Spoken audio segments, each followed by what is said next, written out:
बिस्मिल्लाहिर्रहमानिर्रहीम अस्सलाम वालेकुम रहमतुल्लाहि व बरकातहू। सैयद शारिक वक़ार अपने यूट्यूब चैनल के साथ। आज का प्रोग्राम हमारा है unfolding the challenges and opportunities face pandemic mind. आज के हमारे गेस्ट हैं जनाब मोहम्मद हनीफ एजारी साहब। आप director logistic network and company secretary हैं गेट्स फार्मास्यूटिकल प्राइवेट लिमिटेड के।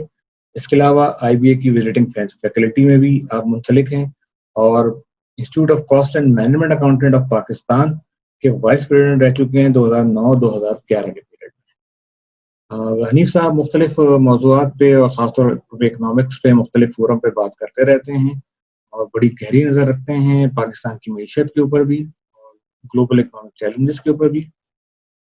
आज जिन मौज़ूआत पे हम उनसे बात करेंगे, जो सवालात हमारे हैं, जो चीज़ें हम इस प्रोग्राम में कवर करेंगे, उसमें वर्चुअल इकोनॉमी है, उसके ऊपर क्या वर्चुअल इकोनॉमी रिप्लेस करने जा रही है कन्वेंशनल इकोनॉमी को। हम बात करेंगे कि जो 2.1% का जीडीपी ग्रोथ रेट है वो इन हालात में अचीवेबल है। हम बात करेंगे एम्प्लॉयमेंट पोजीशन के ऊपर। हम बात करेंगे कि करेंसी नोट प्रिंट करना हमारी मईशत को सपोर्ट देने के लिए किसी मसले का हल है। हम बात करेंगे रुपी डॉलर पैरिटी के ऊपर। हम बात करेंगे कि इम्पोर्ट का बिल जो कम हुआ है उससे हमारे टैक्सेस में भी उसमें इजाफा हो गया और दूसरी तरफ हमारे पास करंट अकाउंट डेफिसिट बेहतर हुआ है, तो उसके इम्प्लीकेशंस क्या हैं। Very warm welcome to Hanif Ezari साहब और गुफ्तगू का आगाज करते हैं। Thank you, Sharik, for having a chat with you in this pandemic mayhem time. बहुत अच्छी कोशिश है शारिक, आप हमेशा बहुत स्ट्रगल करते रहे और यकीन मानो मैं चंद प्रोफेशनल को स्ट्रगलिंग प्रोफेशनल कहूँ ना तो आप इसमें से एक है। Always very feel humble. Thank you sir. Sir on a very important topic मैं चाहूंगा कि थोड़ी सी आपकी तरफ से इस पे ब्रीफ हो जाए for this very unique topic unfolding the challenges and opportunities face pandemic mind. एक 5 मिनट की ब्रीफ आपकी तरफ से आ जाए, फिर then we move towards Q&A। Sir, over to you. Everybody knows this is a very unprecedented time that we all people, professionals, families, employees, entrepreneurs are passing right now. We never assumed that is going to be happen when we celebrated first day of January 2020. We have been in the lockdown situations in past couple of months, coming out and every day hearing the new terms and terminologies of, you can say, that is smart lockdown. Country like Pakistan was already struggling and coming out to frame themselves to fit into FATA and other international institutions framework to document the economy, and they started a very good leap from July 2019, and it was growing very well. If you just see the economic dimension, you were surprised that we were just had a feeling sense that economy is now getting documented and things are clearly monitored as it's supposed to be monitored instead of political slogan. Unfortunately, the destructor of the year 2020 will clearly go to COVID. The public health remittance of the coronavirus are such a gigantic that it has jolted not only the Pakistan breaking economy, but economy of the world as well. I can just tell you, Sharik, when this happened on February 6th and the first case reported into Pakistan, we never knew it will jolt the entire struggling economy overnight.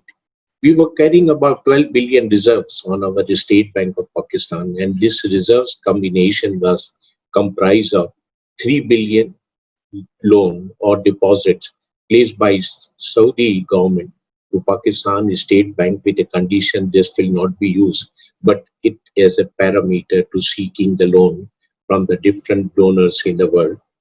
As well as Pakistan were having 2 billion from China, 2 billion from United Arab Emirates, and 3 billion on account of a deferred payment of the oil bill, which constitute 57% of our economy.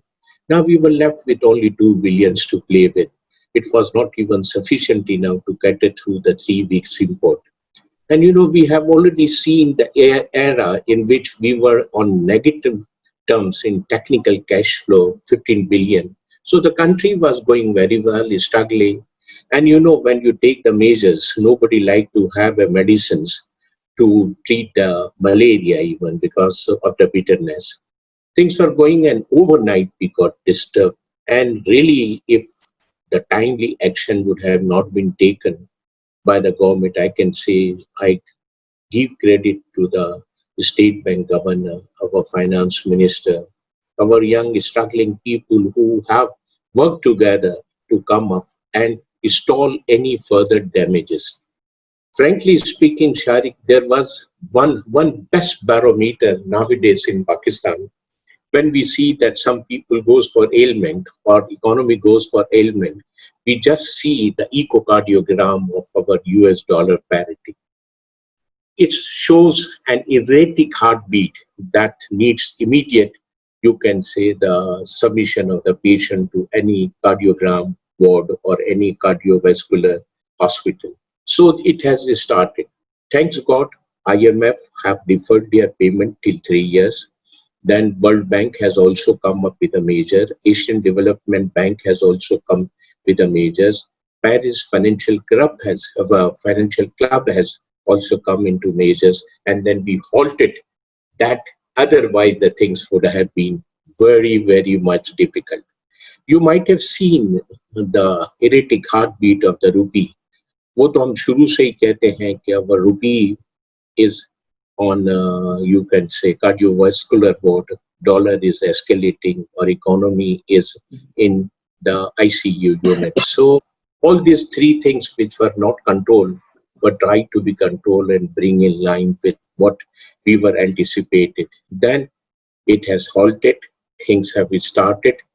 But let me tell you one thing. There is a totally wrong assumption that we are going to see the post-COVID era soon. This is the phase COVID era where every hour, every minute, there is an evolving change where you need to be alert all the time. Post-COVID era will only come when we will see that there will be a vaccine available. Otherwise, जो लोग कहते हैं ना कि हम जन्म जन्म से टीबी की बीमारी के साथ चले रहे हैं, तो हम शायद कोरोना वायरस के साथ भी चले रहेंगे. आपको ताजुब होगा, एवरी ईयर पाकिस्तान में नए पेशेंट जो टीबी के एनरोल्ड होते हैं वो 6 लाख है.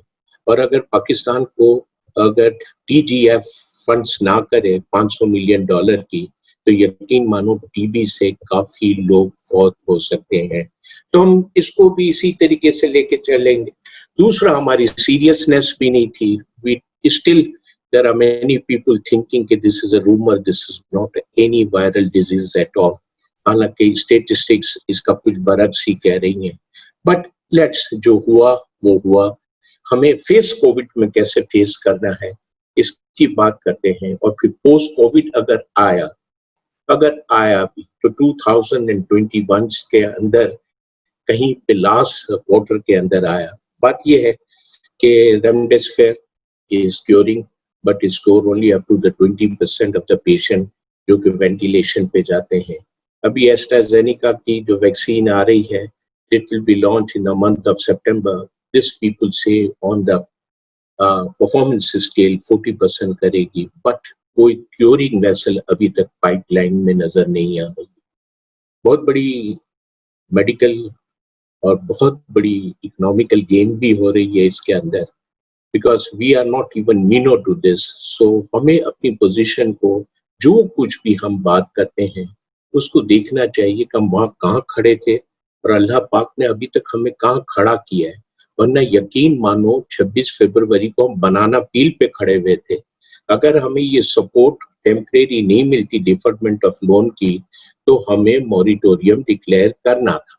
अब इस सिचुएशन को देख के देखें, एक माँ के घर में एक रोटी पड़ी हुई है, आप कितना हिस्सा मांग रहे हैं, लेकिन उसकी हैसियत को देख के मांगे. इस वक्त तो हर कोई शख्स इसी चक्कर में लगा हुआ है कि ये गवर्नमेंट इनको क्या दे, लेकिन गवर्नमेंट के पास हम अभी बता रहे हैं कि कोई फोरकास्ट नहीं है कि गवर्नमेंट हमें कैसे चलेगी, how the things are going to go.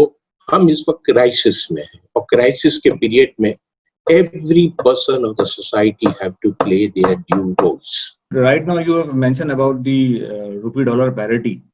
So I would like to ask, and if you clarify this thing, the present government claim that their जो रुपी डॉलर पैरिटी है, now it is on actual method, और parsley जो है वो artificial method पे किया गया था. As a layman I see कि now my purchasing power as compare to dollar is very very poor, 167 170 nearly. तो अब जो हमारे इंपोर्ट बिल है वो तो बढ़ते ही चले जा रहे हैं. तो कैन यू एलिबरेट इट जरा कि भाई ये वाकई हमारे लिए फायदेमंद है कि हम जो है वो एक्चुअल उस पर आ गए हैं? Is it a good favourable decision, या वो पास में जिस भी तरीके से फिक्स कर रखा गया था वो बेहतर था? हम एक बात आपसे करना चाहते हैं, ठीक है. हमारा ट्रेड डेफिसिट जो कि एस्टिमेट किया गया है कि 4% of the GDP, frankly speaking मैं भी होता तो ये पॉसिबल नजर नहीं आता, ये 6 to 7% हो. जब बजट प्रेजेंट किया गया था तो इंटरनेशनल फ्यूल की प्राइसेस बिलो द $10 मार्क जा रही थी, और इतना दुनिया के अंदर प्रोडक्शन का जखीरा पैदा हो गया था कि स्टोरेज करने की जगह नहीं थी. तो वहां पे एक और लोग खड़े हो गए कि भाई पाकिस्तान को इसमें हेजिंग करनी चाहिए, कमोडिटी हेजिंग, इग्नोर करते हुए कि हम हमारी 33% रिक्वायरमेंट का बाउंड है सऊदी अरब से खरीदने के लिए ओपेक से. तो आप एक बात बता दीजिए, 33% आप बाउंड होते हैं ना, तो you have a very limited resource available to finance rest of the 67%. और अगर हम हेज भी करते हैं ना, तो आपको जो प्रीवेलेंट प्राइस थी उससे $5 पर बैरल आपको ज्यादा देना था. मैं नहीं समझता. और इस पेंडेमिक रिजर्व सिचुएशन जो मैंने आपको बताई, मेहम के साथ कोई रिजर्व खेल सकता है? Nobody has done it. चले, इंडिया की इकोनॉमी तो हमसे बहुत अच्छी है, नंबर्स बांग्लादेश की इकोनॉमी के भी बहुत अच्छे आ रहे हैं, उन्होंने तो कोई हेजिंग नहीं की. तो ये नोवेल्टीज हमें कौन समझाने वाला आ गया है कि हेजिंग करें, ये करें? भाई जो बैट्समैन विकेट पे खड़ा होता है ना, उसको फेस करना होता है बाउंसर. बाहर बैठ के हम कमेंट्री बॉक्स में तो बहुत कुछ चीजें कह सकते हैं. तो आई कैन से कि इस वक्त बस अल्लाह पाक हमारी रखवाली करने वाला है, और कोई नहीं, हम खुद अपनी रखवाली कर सकते हैं. और हमें देखना चाहिए कि जितनी चादर है उतनी टांगे फैलानी चाहिए. लेकिन इस कौम ने अभी तक ये रियलाइज नहीं किया. मैं आपको 2021 के नॉन परफॉर्मिंग लोन्स की बात करता हूँ, आप लिख लीजिएगा कि जो सैलरी अकाउंट में स्टेट बैंक ने फैसिलिटी लोगों को अलाउ की, इसमें से 50% डिफॉल्टर हो जाएंगे. और जो लोनें तकसीम की गई हैं, क्योंकि इसके अलावा चारा नहीं था, पहिया इकोनॉमी का चलाना था, वरना लोग बेरोजगार हो जाता. कि 3 मिलियन लोग इस मुल्क के अंदर बेरोजगार हैं, और एवरी डे उसके अंदर इजाफा हो. मुझे रोना आ रहा है क्योंकि जब मैंने अभी एक सर्वे देखा था स्कूल का, 40% of the children parents are unable to pay the fees of their children. जब अगर ये बेचारे बच्चे रोड पे आएंगे तो क्या होगा? बहुत ही बुरा हाल होगा. हम इकोनॉमी को किल कर रहे हैं, हम सोसाइटी को भूल गए हैं, हम ह्यूमैनिटी को भूल गए हैं. बस अफसा नफसी का आलम है कि भाई हमारे लिए क्या होगा, हमारे लिए क्या होगा. It's very very difficult time, I have to tell you. मैं क्योंकि इस इंडस्ट्री से ताल्लुक रखता हूँ, एजुकेशन से ताल्लुक रखता हूँ, मेरा अगर आप नेटवर्क देखें तो अराउंड 500,000 है. I get a pure pictures of what is happening in an organization. Daily जितना धक्का रहे इतना ही बेहतर है. कोई फ्यूचर लोगों को बताना नहीं चाह रहा कि इतना अच्छा होगा. मैंने बार बार आपसे कह रहा हूँ कि we are into phase covid, we are not into post covid. Post covid तो बहुत कुछ बाद में होगा, क्योंकि अगर दुनिया के जितने भी आप वेबिनार्स देख लें, दुनिया के जितने भी डिजिटल डिस्पर्सन हो रहे हैं, आजकल टॉपिक बात हो रही है, वो बात हो रही है कि पोस्ट कोविड वो क्या करेंगे. हम तो अभी तक इसी में लगे हुए हैं. अब आप फेसबुक को देखें तो उसमें गाय बकरों और बैलों की तस्वीरें आनी शुरू हो गई हैं. ये कौम पता नहीं क्या करेगी, मेरी समझ में नहीं आता. कि मतलब इस बीमारी को बिल्कुल ही इग्नोर कर दिया गया है. जिसके घर में घुसी है आप उनको पूछे, यकीन मानो बेतहाशा लोग रोडों पे मर रहे हैं क्योंकि उनको आईसीयू में जगह नहीं मिल रही, वेंटिलेशन पे जगह नहीं मिल रही, रेमडेसिविर कहीं अवेलेबल नहीं है. बहुत ही बुरा हो रहा है, बहुत ही जाने जा रही हैं. और जो डॉक्यूमेंटेशन है, जो नंबर ऑफ स्टेटिस्टिक्स है, this is not right. This is not right. आप अभी तक 25 से 30 हजार टेस्ट कर रहे हैं और उसमें 24% प्रीविलेंस है. अगर आप एक साथ अभी 10 या 20 मिलियन का टेस्ट कर लें तो स्टेटिस्टिक्स कहाँ की कहाँ निकल जाएगी, हम दुनिया को पीछे छोड़ देंगे. लेकिन इन चीजों को बिल्कुल इग्नोर किया जा रहा है। सर क्या क्या समझते हैं, there is any solution for it? क्योंकि सबसे हमारे नहीं, यहाँ पे सबसे सोल्यूशन बड़ा देखें, लिटरेसी रेट का एक भी तो एक बहुत प्रॉब्लम है ना, एक लोग समझ एक, नहीं एक रहे मैं हैं, मेरी बात में रहते हैं। एक मेरी बात सुने। Unnecessary going out should be discouraged. Stay at home is the best practice one can follow. आपने कहा कि रुपी डॉलर की पैरिटी क्या रहेगी। मैं थोड़ा सा आपको स्टेटिस्टिक्स बताता हूँ। जो 4% बजट में प्रोवाइड किया है, अल्लाह करे ये हो जाए, लेकिन हमें नजर नहीं आ रहा। जो 4% प्रोवाइड किया है उस वक्त ऑयल की प्राइसेस और एनर्जी की प्राइसेस इंटरनेशनल मार्केट में क्या थी, अब कहाँ जा रही हैं। आप 57% of your resources you deploy in importing the fuel, और अगर उससे इंपोर्ट बिल बढ़ जाता है, आपकी एक्सपोर्ट $5 बिलियन से कम हो गई है, और कोई बात नहीं है कि इस साल 24 की जगह हम 15 या 16 देखें। पाकिस्तान के जो पीपुल है, एक्सपैट है, जो बाहर से रेमिटेंस करते थे, रिकॉर्ड इनका कंट्रीब्यूशन होता था 22 बिलियन का। हम नहीं समझते कि 15 बिलियन से ज्यादा होगा। तो 12 बिलियन तो डेफिसिट हमने रेवेन्यू की आपको निकाल दी। इंपोर्ट्स बिल बढ़ेगा तो आप मुझे अंदाजा लगाएं कि डॉलर तो बिल्कुल ही कंट्रोल नहीं रहेगा। डॉलर सोन बनाना पील पे जाएगा, जो कि हम सब भाग रहे होंगे उसको रोकने के लिए, और रुपी नीचे से नीचे जा रहा होगा। देखें, एक बात सुने, आप अपने घर की इकोनॉमी सबसे बेहतर चला सकते हैं, कोई बाहर वाला नहीं चला सकता। तो my feeling is that every organisation need to go through with their cash flow. इस वक्त बहुत सी ऑर्गेनाइजेशन एनीमिक सिचुएशन में है। अगर आप साइट एरिया का सर्वे कर ले, कोरंगी एरिया का सर्वे कर ले, पाकिस्तान के ये दो बड़े स्टैब्लिश इंडस्ट्रियल एरिया है, वहां के वर्कर्स का गेट पे जाके पूछे तो उनकी आउटस्टैंडिंग सैलरीज कितने महीने की है, तो पता चल जाएगा आपको इकोनॉमी क्या चल रही है। बातें तो हम स्टेटिस्टिक्स जैसे मुझे चाहता है मैं क्रिटिसाइज करने के लिए करता हूँ। शारिक, अगर आप बैठे होते, मैं भी बैठे हुए होते ना, तो ये बड़ा क्राइसिस का जमाना है, बड़ी बातें करने का जमाना नहीं है। आप बहुत ही कंजर्वेटिव होकर सोचें how you are going to control your economy. अगर हमने अपनी इकोनॉमी को कंट्रोल किया, हम अपनी डेस्टिनी को कंट्रोल करेंगे, पाकिस्तान को कंट्रोल करेंगे, पाकिस्तान की प्रॉस्पेरिटी को कंट्रोल करेंगे। 3 मिलियन पढ़े लिखे लोग और जो के स्किल वर्कर्स हैं वो अनएम्प्लॉयड हैं, तो आपकी मुल्क का होगा क्या? Have you notice about this? तो उनको देखें, उनको एहसास फंड से या कहीं पे इनको 3 टाइम का खाना देने से इकोनॉमी नहीं चलती है। इनकी इकोनॉमी चलेगी जब इनके बच्चे भी तालीम हासिल करेंगे। हम वैसे ही अगर देखा जाए तो फॉरेन डायरेक्ट इन्वेस्टमेंट में बहुत ही पीछे है। We are very much into dreamland. इस वक्त मुझे आप बताइए कि पाकिस्तान में कोई ऐसा अट्रैक्शन है कि इन्वेस्टमेंट आ सकता है? हाँ, मैं कह सकता हूँ अल्लाह पाक ने इस कंट्री को एग्रीकल्चर इकोनॉमी दिया है। आप मेरी ये बात नोट करके रखिएगा कि दुनिया भर में इस वक्त सारा इन्वेस्टमेंट एग्रीकल्चर में हो रहा है। अब now we have to come up और हम सीखें कि हम इस एग्रीकल्चर इकोनॉमी को डॉक्यूमेंट कैसे करें, और इस एग्रीकल्चर इकोनॉमी में हम वैल्यू एडेड कैसे बढ़ाएं। सारा वक्त हम रोते रहे कि पाकिस्तान की एक्सपोर्ट नहीं बढ़ रही। मैं लोगों से चैलेंज करता हूं कि मुझे कोई सरप्लस दिखा दे जो कि हम एक्सपोर्ट कर सकते हैं। हम वैल्यू एडेड तो एक्सपोर्ट 20% ऑफ द एक्सपोर्ट की वैल्यू का नहीं करते, तो एम्प्लॉयमेंट कैसे बढ़ेगी?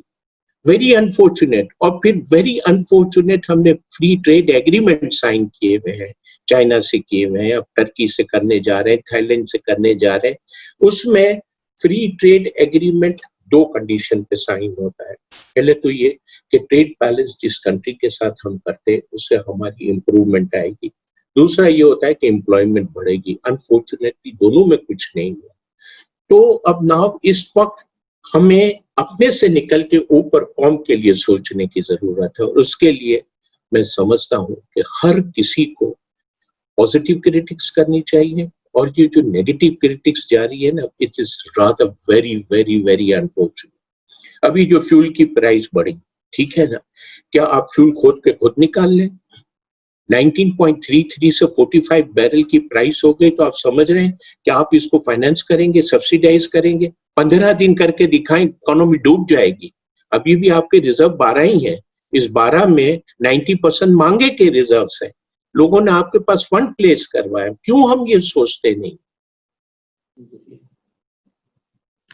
अच्छा सर, अभी जैसे रिसेंटली अभी जो आपने बात की है, एक थॉट प्रोसेस चला है कि यदि हम करेंसी नोट जो हैं वो प्रिंट करके उसको फ्लोट कर दें, इकोनॉमी में इन कर दें, और अराउंड अबाउट 678 बिलियन, क्योंकि उससे पहले जो जुलाई टू अप्रैल का 3 महीने का कॉट थे, उसके 9 मंथ्स थे, उसके अंदर भी 929 बिलियन रुपीज जो है वो फ्लैश इन किए गए।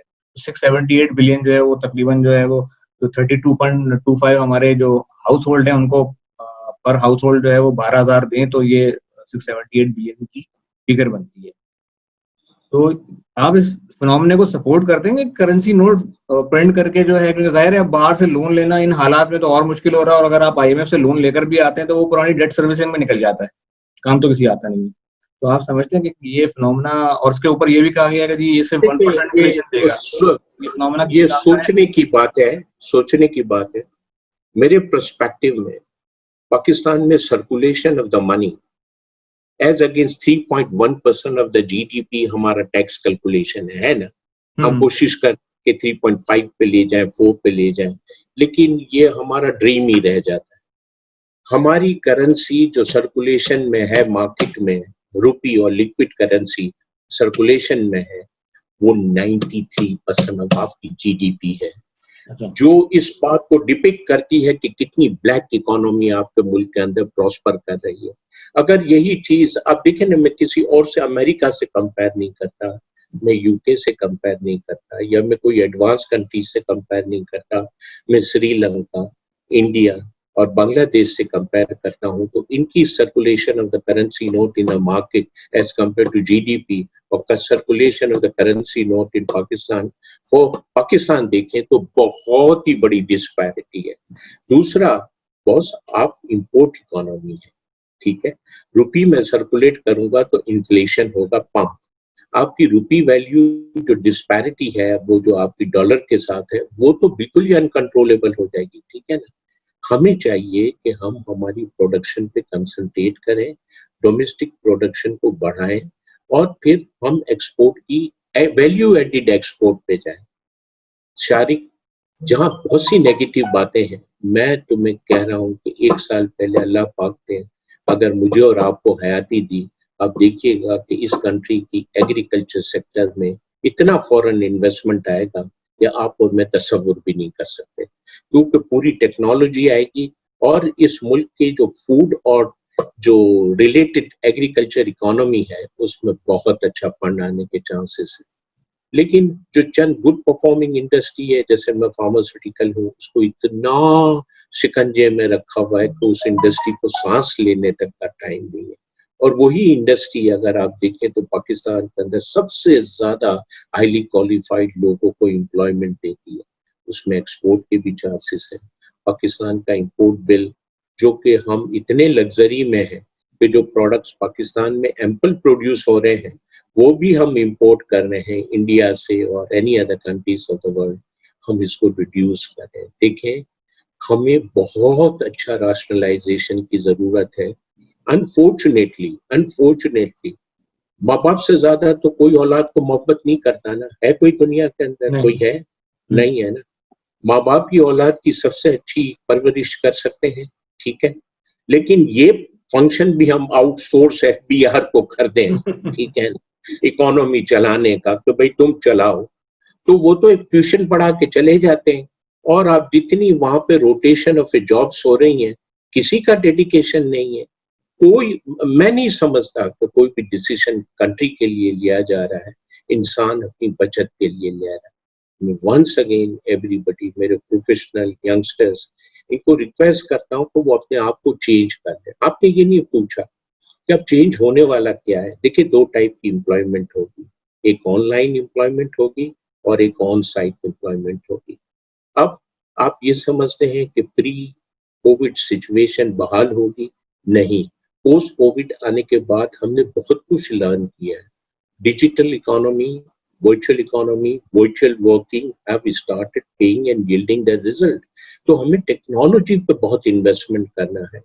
और अब एक वक्त आएगा 1 साल के बाद, हर आदमी जो टी शर्ट पहनेगा, उस टी शर्ट के पीछे इसका जो नंबर लिखा हुआ होगा वो डिस्क्राइब करेगा कि इसकी कैपेबिलिटीज क्या है और वो कैसे एम्प्लॉय हो सकता है ऑनलाइन। अब ऑन साइट की बात तो आप छोड़ दें, ठीक, क्योंकि अब जॉब डिस्क्रिप्शन भी ऑनलाइन के जॉब डिस्क्रिप्शन बन रहे हैं। देखिए अभी भी जो इकोनॉमी, अभी भी जो बैंक्स, अभी भी बहुत से इंस्टीट्यूशंस हैं जो चल रहे हैं वो वर्किंग फ्रॉम होम पे चल रहे हैं। ठीक है, हम फिजिकली डिलीवरी के लिए प्लांट चला रहे हैं, लेकिन अल्लाह का करम है कि इतना चल रहा है कि 3 वक्त का रोजी गुजारा हो रहा है इस मुल्क के अंदर। लेकिन अगर अब हमने और लग्जरी एंजॉय करने की कोशिश की, this country will go where I can't say, क्योंकि जो अपने घर को नहीं संभाल सकता वो दूसरों को क्या संभाले। सर अभी आपने भी वर्चुअल इकोनॉमी की बात की है, जो अपेरेंटली जो कुछ नजर आ रहा है कि world is diverting to virtual economy as compare to conventional economy.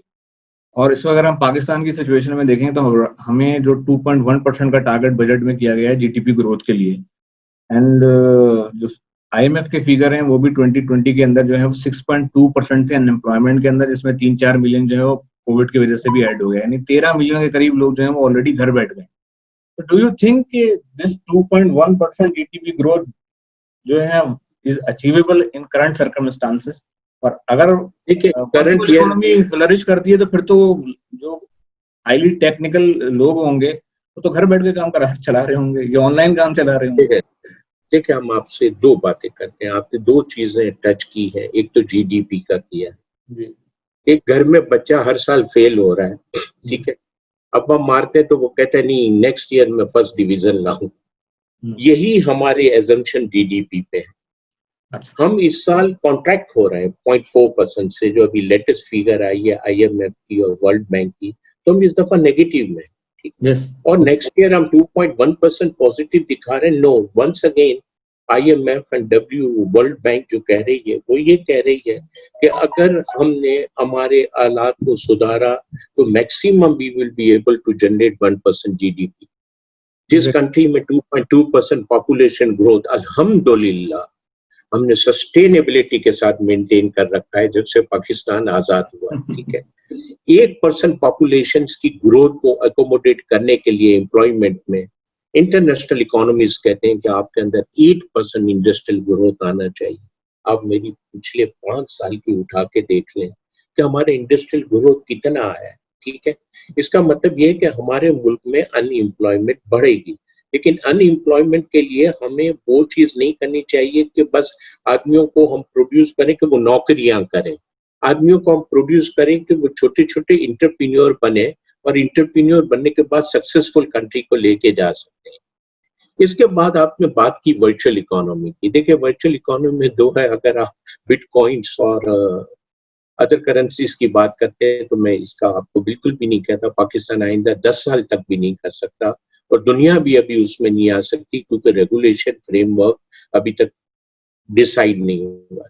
इस वक्त पाकिस्तान को जो सबसे इम्पोर्टेंट है, मैंने अभी एक बहुत बड़ी डिजिटल कॉन्फ्रेंस भी अटेंड की थी, हमें ट्रेड टावर्स की जरूरत है।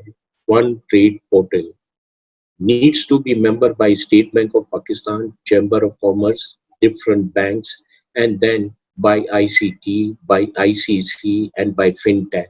इस टेक्नोलॉजी का पोर्टल आप लेकर आएंगे तो आप उसमें आर्टिफिशियल इंटेलिजेंस के साथ आप इंटर होंगे, and this portal will virtually give you end to end result except supply panel. यहाँ तक कि शिपिंग कंपनीज को कंट्रोल कर देता है। इंडिया ने लॉन्च कर दिया, हम इस बात में भी आपको बड़ी खुशी दे रहे हैं और बड़ी अच्छी बात कर रहे हैं कि पाकिस्तान में पहला पोर्टल अगर कोई आने वाला है इन 2 months टाइम तो वो हबीब बैंक का टावर आने वाला है। They have already work technology पे और दिन रात काम कर रहे हैं। अब देखिएगा उसके अंदर जो फैसिलिटीज हैं, the moment you will enter over there and when you will out you have done entire supply chain from cow to corn activities करके निकलेंगे, except the deliveries to be taken out. अब आइए कि इस type की जब आप artificial intelligence atmosphere में काम करते हैं तो आपको ब्लॉकचेन में आना पड़ेगा, आपको 3D प्रिंटिंग में आना पड़ेगा, आपको ऑल तरीके के कंट्रोल्स एक्सरसाइज करने पड़ेंगे। आप मुझे बताइए ना, मैं आपसे सिंपल सवाल करता हूँ, आपने कहा कि सर कन्वेंशनल और डिजिटल इकोनॉमी क्या है, मैं आपसे सवाल करता हूँ एक सर्वे कर लीजिए कि पाकिस्तान के अंदर क्लाउड में कितनी कंपनियां काम कर रही हैं, लीज क्लाउड पे या किसका डेडिकेटेड क्लाउड है, आपको पता चल जाएगा। हम अगर यही स्टेटिस्टिक्स का आप नंबर देखेंगे तो this country is not in a position to introduce और join the bandwidth of digital economy for another 10 years time, no question at all.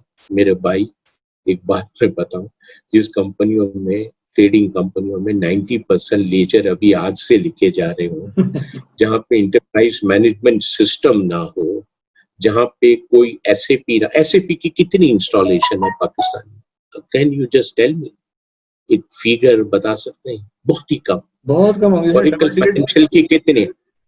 तो आप मुझे एक बात बताइए कि जब तक आपका इंटरप्राइज मॉडल स्ट्रांग नहीं होगा तो उसी से तो वेयर हाउसिंग करते हुए आप आर्टिफिशियल इंटेलिजेंस पे काम करते हुए अपनी इकोनॉमी को सरवाइव करेंगे ना? ये तो है नहीं। हम अभी तक भी अगर बुरा ना माने तो 2 अकाउंटिंग बनते हैं, बल्कि आजकल तो 3 बनते हैं। एक अपनी फैमिली के लिए बनता है, एक ट्रेडिंग पार्टनर के लिए बनता है और एक एफबीआर के लिए बनता है। जो एफबीआर के लिए अकाउंट बनता है वो ऐसा बनता है कि चंदा मांगने जाने की जरूरत महसूस लगती है। सही से। अच्छा sir, so forget about that thing. और करेंसी फ्लक्चुएशन या करेंसी की प्रिंटिंग को सुसाइडल होगा, अच्छा सुसाइडल होगा। मैं आपको बता रहा हूं कि हम अभी इस पोजीशन में ही नहीं है। अगर आपने करेंसी छापी और एफएटीएफ आपको क्रॉस कर देगा बुरी तरीके से। अच्छा, सही सर। सर नाउ मैं तो सर अभी I am just a learner of economics things ना, तो अभी जो कंपैरेटिव हर पीछे आदमी लर्नर होता है बेटा, सर थैंक लेकिन यू, ये कोविड ने बहुत कुछ सिखा दिया। बहुत कुछ सिखा दिया सर, सही बात है। जो भी जो कंपैरेटिव फिगर्स आए हैं सर, लास्ट ईयर जो जीडीपी में आपका कंट्रीब्यूशन था सर्विस सेक्टर का, वो 62% था, और 19% जो था वो बहुत एग्रीकल्चर इंडस्ट्रियल आपने कंट्रीब्यूशन दिखाया था। इंडस्ट्रियल सेक्टर जो है वो भी 19% कंट्रीब्यूट कर रहा है और एग्रीकल्चर सेक्टर भी 19% कंट्रीब्यूट कर रहा है। अब सर्विस सेक्टर को आप 56 पर ले आए, चलें ये अच्छी चीज दिखा रही है। टारगेट किया गया एग्रीकल्चर सेक्टर को ग्रोथ दिखा दी है कि वो 24 पे ले गए हैं आपने, उसमें जंप दिखा दिया 5% को, और बाकी रेस्ट जो है वो 2% जो है जंप जो है इंडस्ट्रियल सेक्टर में दिखा दिया। तो ये जो 6% का सर्विस सेक्टर में काटा गया है, तो ये और साथ साथ 2.1% को टारगेट भी कर रहे हैं। इंडस्ट्रियल सेक्टर में आपको इन हालात में ग्रोथ नजर आती है जब आप 100% कैपेसिटी के साथ काम भी नहीं कर रहे और अभी आपको कोई आगे कोई इंडस्ट्रीज या फैक्ट्रीज लगती हुई नजर भी नहीं आ रही है। तो आप समझते हैं कि ये जो उन्होंने टारगेट रखा है कि 1-2% का जंप कर लेंगे, ये अचीव होगा? और जो 6% सबसे पहले थोड़ा सा हम माइक्रो देखते हैं। जी जी हम थोड़ा सा माइक्रो देखते हैं। पाकिस्तान का largest contributors of the foreign exchange earning is textile, textile, ठीक है, और वर्स्ट सफरर भी उसी ने किया है, वर्स्ट सफर किया है। इनके पाइपलाइन हेम टेक्सटाइल जब हुई थी 5 महीने पहले, हमें यकीन था कि पाकिस्तान ने वहां परफॉर्मेंस किया था अनबिलीवेबल, और पाकिस्तान के जो बड़े बड़े टेक्सटाइल सेक्टर्स थे, वो जो ऑर्डर वहां बुक करके आए थे, हमें तो ये लग रहा था कि पाकिस्तान की एक्सपोर्ट इस दफा 30 बिलियन टच कर जाएगी, एम्प्लॉयमेंट भी बहुत बढ़ेगी। लेकिन ये कोविड सिचुएशन होने की वजह से इनके सारे जो टेक्सटाइल के ऑर्डर थे वो रुक गए, और कुछ कंसाइनमेंट तो हाई सी में रह गए, तो इनको बेचारों को कंप्रोमाइज करना पड़ा। अब उनके भी दर्द देखें। टेक्सटाइल इंडस्ट्री अब एक छोटी इंडस्ट्री नहीं है कि वो जो textile industry is a huge capital intensive industry in order to compete India and Bangladesh, ठीक है। तो यहाँ पे तो हमारा इंडस्ट्रियल सेक्टर की बात है। देखिए, अब एक बात है कि हमने शुरू से बैलेंस देखते थे कि पाकिस्तान का अगर देखा जाए तो 26% ग्रोथ एग्रीकल्चर से आता था, 26 के लगभग ही ग्रोथ अगर आप देखते हमारा तो इंडस्ट्रियल से आ रहा था, और rest we used to earn from the services sector. Services sector को इन्होंने कम किया है, तो यू डोंट थिंक कि इन्होंने कम किया है, ये तो अभी बहुत कम होगा।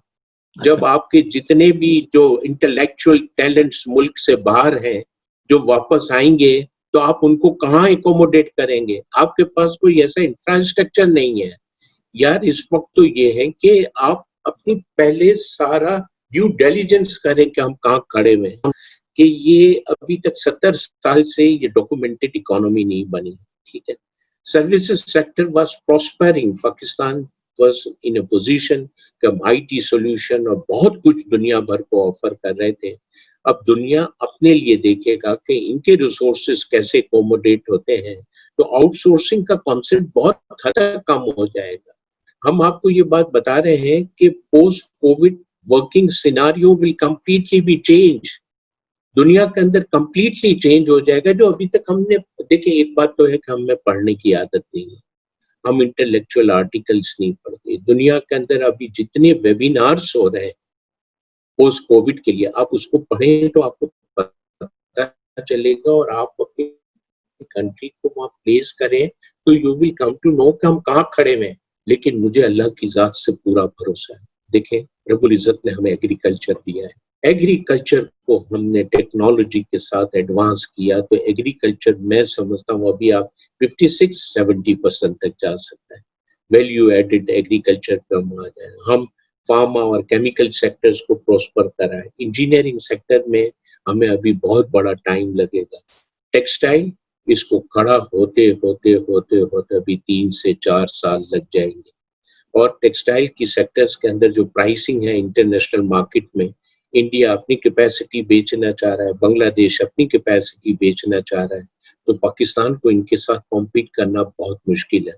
पाकिस्तान के अंदर इनपुट कॉस्ट है in terms of an energy, in terms of a other, मतलब आप समझ लें कि import duties and other things, तो हम इतने कम्पिटिटिव स्केल पे खड़े हुए नहीं हैं. और दुनिया इस वक्त जिस तरीके से जा रही है, मैं आपको एक बात बता दूं, अभी इंटरनेशनल चैम्बर ऑफ कॉमर्स और वर्ल्ड बैंक ने सर्वे किया और इसको पब्लिश किया है फॉर्च्यून 500 कंपनीज ने. उन्होंने लोगों से पूछा, उन कंपनियों के, कि आप मीटर बताइए कि आप फेस कोविड और पोस्ट कोविड में करेंगे. तो उनका पहला जुमला था कॉस्ट ऑप्टिमाइजेशन. ये जुमला कभी वेस्टर्न कंट्रीज से आप सुनते नहीं थे. वो कहने लगे कॉस्ट ऑप्टिमाइजेशन. और कॉस्ट ऑप्टिमाइजेशन में हम कहाँ खड़े हुए हैं? क्योंकि ऐसा नहीं है कि आप कॉस्ट कंट्रोल नहीं करते, क्योंकि कुछ टैरिफ्स ऐसे हैं हमारे मुल्क में, एनर्जी के, गैस के, पानी तो है ही नहीं, आपको कुछ मालूम है. इन तमाम चीजों को अगर देखें तो मेरे ख्याल है आप कॉम्पिटिटिव स्केल में बहुत पीछे खड़े हुए, बहुत पीछे खड़े हुए. देखिए, मैं इस वक्त फार्मा में मैं काम करता हूँ, एंटी डिप्रेशन बेचने नहीं आया, लेकिन मुझे एक मरीज को ये पूरा डायग्राम और पूरा उसका डायलिसिस का समरी दिखानी है कि कुछ बात करें तो पहले सोच लें. Now there is a time कि हम इंडिविजुअली हमारे बिजनेस में, हमारे बच्चों के साथ, हमारी के साथ ये बैठ के देखें कि हम इस पेंडेमिक में कैसे सरवाइव करें, कि हम सेफली निकल जाए. और जो इससे सरवाइव करता हुआ निकल गया ना. अच्छा सर, एक थोड़ी सी क्लैरिफिकेशन मैं समझना चाहूंगा. Right, you have very vast experience both in import export, दोनों चीजें आपने देखी हैं. अभी राइट नाउ एक न्यूज आई है कि जो डेटा आ रहा था कि फर्स्ट 8 मंथ का, जुलाई टू फेब का, ये 22% टैक्स कलेक्शन में इम्प्रूवमेंट हुआ है from import point of view, और 15% इंपोर्ट में डिप आई है. तो ये क्या हमारा जो स्ट्रक्चर है वो किस टाइप का है कि आपको 15% तो डिप आ गई इंपोर्ट के अंदर, और साथ साथ यो आपका इंपोर्ट बिल भी बढ़ रहा है ड्यू टू करेंसी डेप्रिसिएशन, लेकिन आपको टैक्स कलेक्शन में इम्प्रूवमेंट आ गया. तो ये क्या किसी को बहुत ज्यादा पेनलाइज कर दिया गया इन्होंने?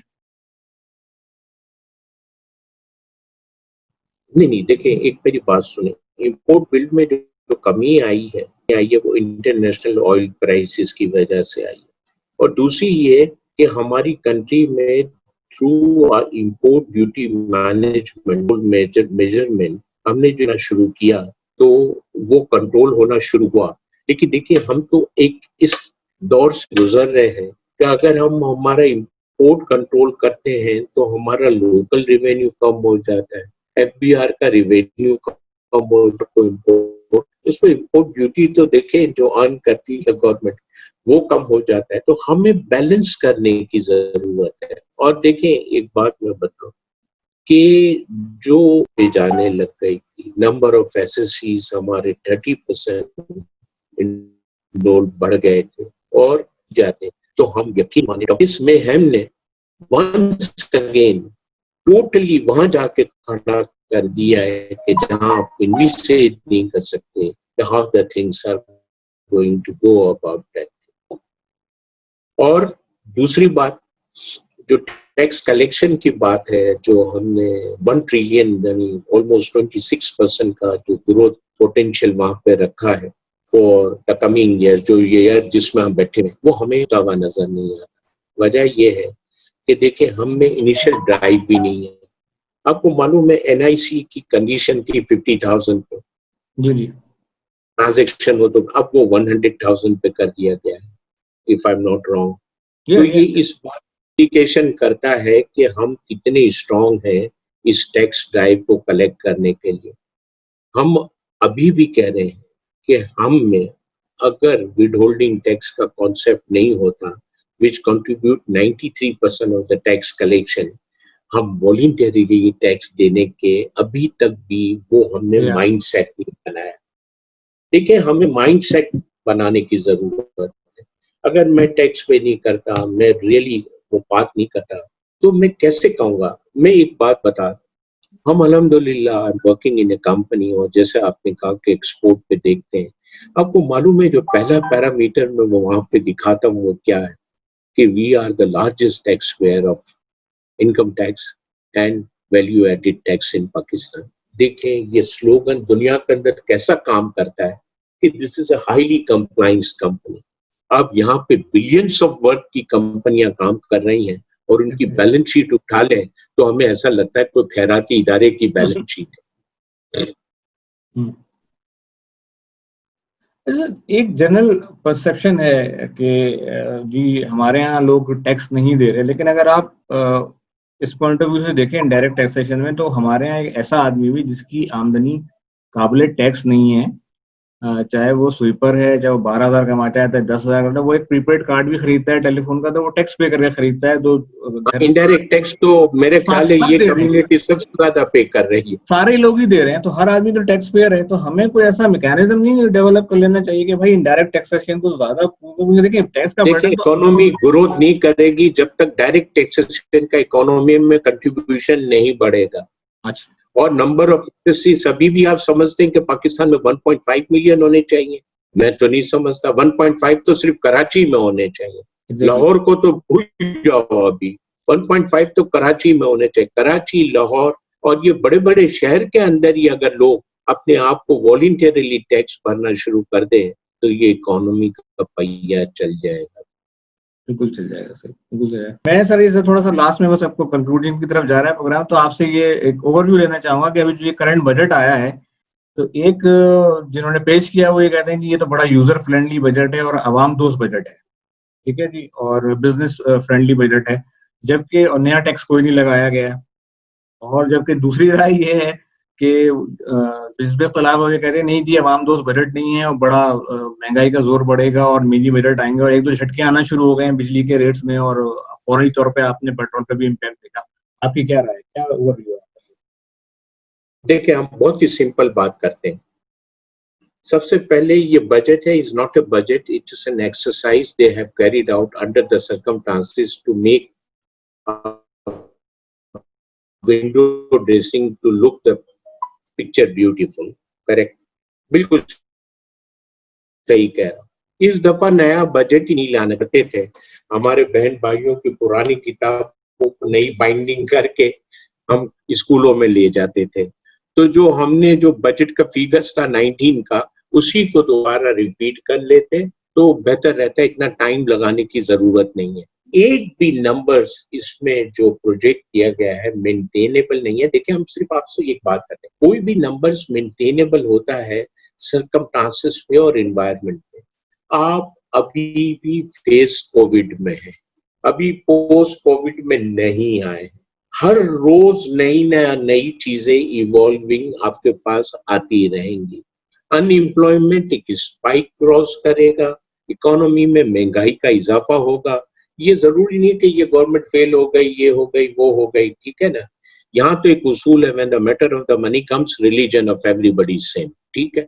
अगर हम इसको कॉन्सेप्ट को सही नहीं करते तो I don't think there will be any control. ये बजट तो आप फर्स्ट क्वार्टर में ही देख लीजिएगा इज नॉट मेंटेनेबल, इसका जीडीपी रेशियो मेंटेनेबल नहीं है, इसका ट्रेड डेफिसिट मेंटेनेबल नहीं है, और पर्टिकुलरली जो ऑयल प्राइसेस इंक्रीज हुई है तो ट्रेड डेफिसिट बेकाबू हो जाएगा, ठीक है। इसका फिस्कल डेफिसिट आप उठा के देख लीजिएगा, मेंटेनेबल नहीं है। लेकिन लेकिन लेकिन और टैक्स कलेक्शन का टारगेट, देखिए जिस दिन बजट प्रेजेंट किया जा रहा था, वन ऑफ द इकोनॉमी से कि 3.5 ट्रिलियन भी हो जाए तो बहुत बड़ी बात है, लेकिन अल्लाह पाक ने कर दिया 3.9 ट्रिलियन हो गया, ठीक है।